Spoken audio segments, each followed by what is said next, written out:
do the final two chapters,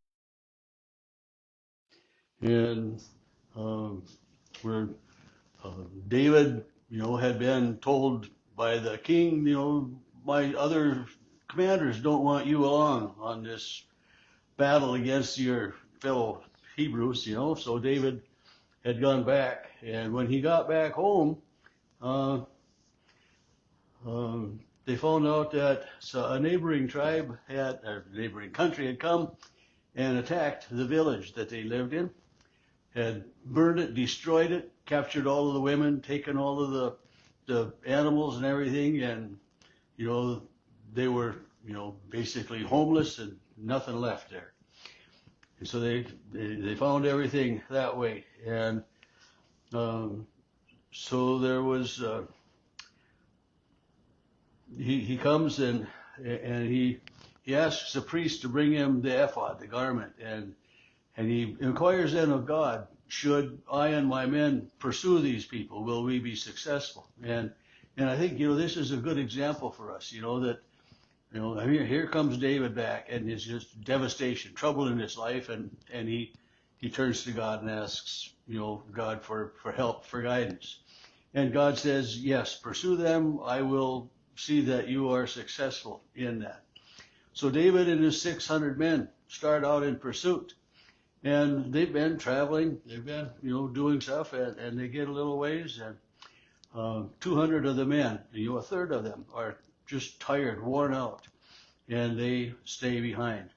And as David and his men continue, they come across a lone person out in the middle, basically, of nowhere. And they feed him, clothe him, and here he'd been a slave of this army that had come and destroyed their home, and and so they find out some information from this person, and of course he doesn't want to be returned to his master who had been left there for nothing. So they go and they go to the where this other enemy was encamped, and of course they're very successful. I mean, just as God had promised David, they were successful in their battle against them. I mean, it was a day's battle from twilight of one day till twilight of the next, or from twilight until evening of the next day. So, I mean, it wasn't just a boom, quick battle, but there was a lot of fighting. And none of the enemy escaped, and they recaptured, or they didn't recapture, they freed, all of the women, the children, and all of the plunder. Everything was then to be coming back with them. And then they come back, and as they get to the place where the 200 men had been left, they come and they greet them. And David saluted them, but the 400 that had gone with said, they didn't do anything. They don't deserve any of the plunder. They don't deserve any of the spoils. They don't, they shouldn't share in the bounty that we have brought back. And David says, no, they do. They will get equal shares. And this was one of the things, I believe, one of the traits of David that, that the people later, when David is their king and leading them, they come to respect him, honor him because of his fairness, because of, he isn't going to hold out anything on anyone else. So, the other people said, because they didn't go with us, we will not give them any of what we recovered, except that each man may take his wife and children, his family. But, it's David, no, we're going to be fair and equitable. They didn't go along, yes, but they still are deserving. And I think about that with God's grace too. I mean, none of us deserves forgiveness. None of us deserves God's love. I mean, we can't earn it. We know that. At least we should know that. We should admit that. Sometimes we like to pat ourselves on our back for how good we do, or these things. Well, I can't speak for you, but I can speak for me in a situation like that.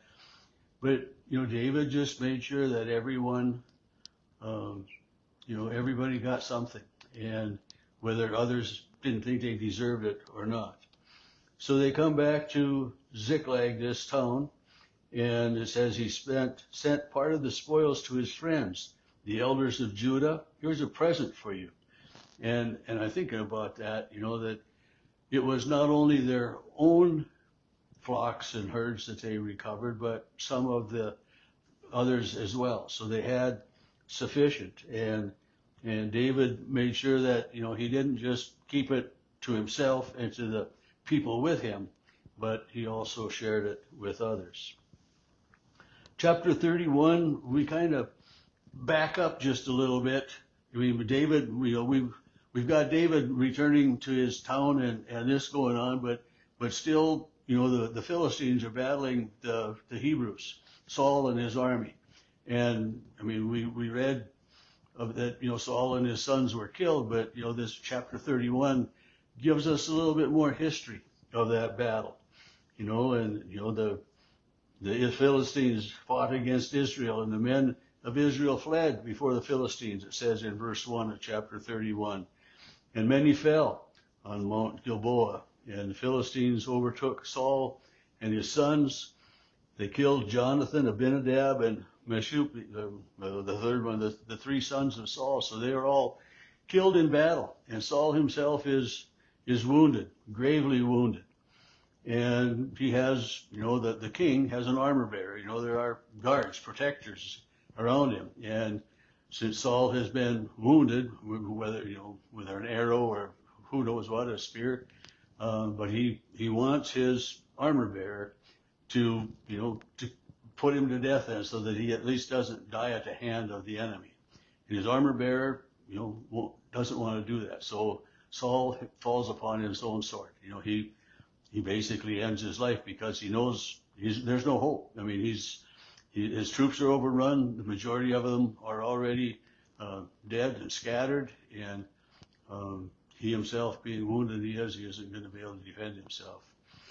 And so when the Philistine army then come and are gathering spoils and everything from the battle, they come across Saul, and they recognize him. And this is another one of those ugly pictures in my mind, is that, they cut his head off of his body and take it back and display it, and it's just some of the barbaric stuff that goes on, in this history. And we think that, man, that's got to be just so outdated, but, there's still a lot of places in our world that are like that. And things like that happen, and and often there are an awful lot of innocent people in our world that are suffering greatly and living persecuted lives that they're so far from us, but yet with the information that's so available, we find out some of these things that still just, how can that be happening in today's society? And yet it is, so much goes on. But anyway, to finish off this 1 Samuel, after the Philistines have gone through all of the dead bodies that are laying there and, taken anything of any value, the Israelites come, and they take Saul's body and his sons' bodies, and and they have a proper burial for these fallen soldiers. And so, the 1 Samuel ends with the death and burial of King Saul. And it's, there's so many chapters in this history of Israel that just kind of, in a way, that every time I read them, they surprise me in some ways. I mean, not that I've never heard it before, but it's just, I mean, like I said earlier, the barbarism that's going on, the battles, and the intrigue that's all behind it, and how visible we see God, in the interaction with, anointing Saul with the prophet Samuel, and then anointing David, and how, God is, active and, pulls away from Saul. And Saul feels that loss, and so much that, we talked about it. He went, to seek out a medium to bring Samuel up so he could ask, but, they were so aware that way. And for the anointed King David, who is not yet king as we end this book today, but for him to seek God out and ask God's instruction and blessing as to, should I go and battle against these people? And it's just, when we remember to have God in our lives, when we remember to include God and ask God for the direction, God is faithful in being there.